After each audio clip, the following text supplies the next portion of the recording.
Yes রুদ্র।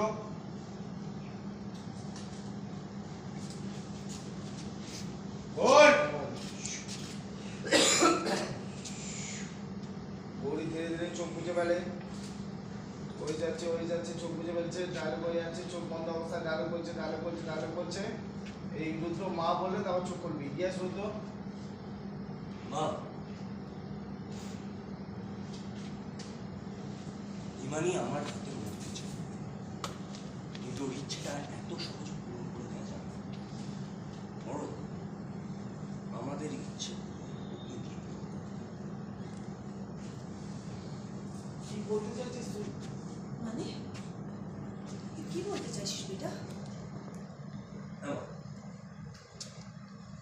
কালকে আমাদের একটা ছেলেকে পুলিশ গুলি করেছে, তাই আজকে ওকে আর কাজে পাওয়া যাবে। আমাদের এমন একজনকে লাগবে যে সাহসী, আবার বাইক চালাতে পারে। আর হিমানির মধ্যে এই দুটো গুণই আছে, তাই হিমানি আজ থেকে আমাদের সাথে কাজ করবে। আমাদের কাজের বিষয় তো হিমানি জানি না, এবার সেটা হাতে কলমে করবে।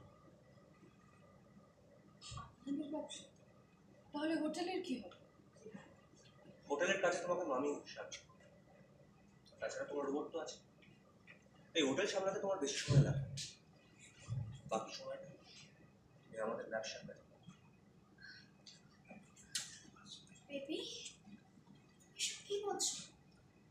তুমি কি প্রাণী নাকি? ব্যবসা কাজে লাগাতে চাও?